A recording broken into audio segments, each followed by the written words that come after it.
Hello, my name is Michelle, and after I finished writing my AXI for master and slave drivers on a BRAM, I decided to write an AXI Stream master and slave to an AXI FIFO. Basically, I have my test bench where my data is coming in, where I'm literally sending over some data and that's going into my into my master. Then my master is doing AXI communications between the master and the FIFO itself because the FIFO is an IP, which we'll go ahead and open that up real quick.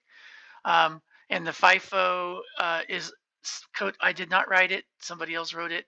It's just an IP, and so it's just showing that the master is communicating to it and sending the addresses, the data. There's no addresses.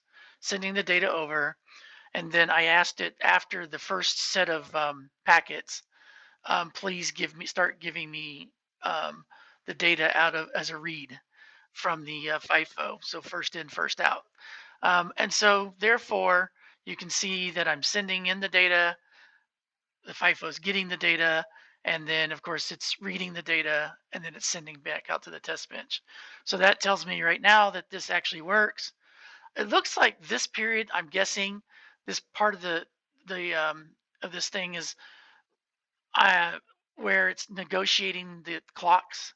Even though the clocks are exactly the same speed in this illustration, it probably had to still do some syncing up of the clocks to be able to make all this work. I'm guessing it took this amount of time for it to sync because the ready never came available until up to this point. I'm going to try to, let's go ahead and zoom in a little bit, maybe twice, and move over just so we can see things a little better. I'll get it right about here where it starts. All right, so I'm going to minimize my FIFO again here. So you can see that I'm sending out, my test bench is sending out data, and it even kind of tells it if there's valid or not. Um, and I am actually using strobe logic, which fortunately the actual FIFO uses strobe logic. So here's my master. So, and it's pretty simple. AXI Stream is not very difficult at all. It pretty much, you just sit and say, hey, this is valid. And when it's ready, when valid and ready together, these are, the data is good, go in, right? In this case, we're sending in 56, 57, 58, and 59. Notice that valid is low, so nothing's been written right here. Um, and then, of course, we're high again for valid, valid, and ready or high again. So we're writing 60, 61, 62, 63. Valid's low, so nothing's been written. And then valid's high again, so 70, 71, 72, 73. So you'll notice that I wrote 4 different packets. In each packet, I have my last saying, this is my last um, of that packet. This is my last of that packet. This is my last of that packet, my last of that packet. So this FIFO is designed to hold a total of 16 32-bit words. And so therefore, that's exactly what it did. There are 16 of these in here. Um, how I wrote this, I could have kept going. It would have kept going because this is streaming. But then that's the point of this. But I only did do 16 at this for this illustration. Like I said, you can see in my FIFO where the data is definitely coming to the FIFO, and then I'm actually getting the data out of my FIFO. And this is my you have my master to my slave, and then of course this is the master in the FIFO, and it's actually sending the data out to my slave, which opened up my slave, which is I also coded myself. And you can see, sure enough, this is just for the reads because again, AXI Stream is one way. It went from the master to the slave to the FIFO itself, and then the master of the FIFO to the slave that I wrote. And then, of course, both the test bench went into my master, and then my slave sends the data to the test bench.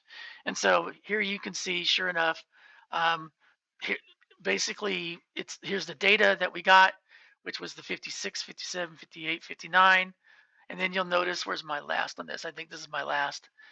In this case, last is lasts as long as in other words, it doesn't go to 0. I could have set it to 0, I guess, if I wanted to, but it was irrelevant as long it was. This is a last. I mean, here's my valid, so it's not valid anymore right here, anyways. Here's my 60. There's my valid. Uh, I wasn't using. I don't. Did I not use? Oh, yeah, I was using full strobe, so that's why it's not changing the value. I should have tested that with a different strobe, but I hadn't tested it with a strobe. I was like totally happy I got the stream to work, and I just started doing these videos, so it was pretty cool. So I didn't wait really.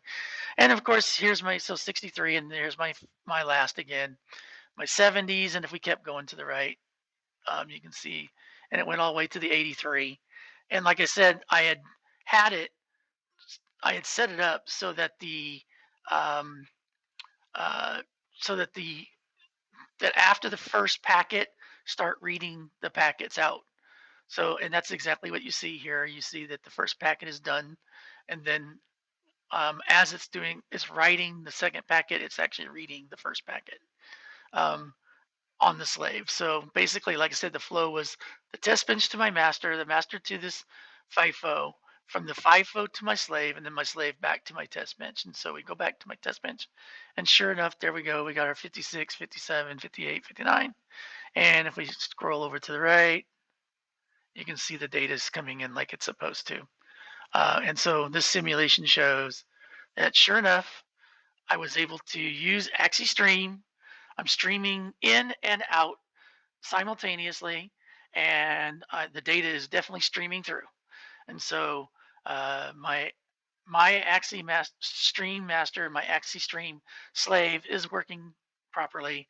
The only thing is I probably should test um, is my strobe. I just didn't test that yet for this simulation. All right. Well, like I said, my name is Michelle. Hope you enjoyed seeing this AXI Stream demo. You can see the naming convention I use. You can see how tight things look still. Considering that I just did this in like a day or two, maybe, this is pretty decent, I think. I'm pretty proud of this too. So if you're looking to hire somebody, well, now you've got an AXI Stream simulation to check out. All right. Thank you for your time. Appreciate it. Hope you enjoyed it.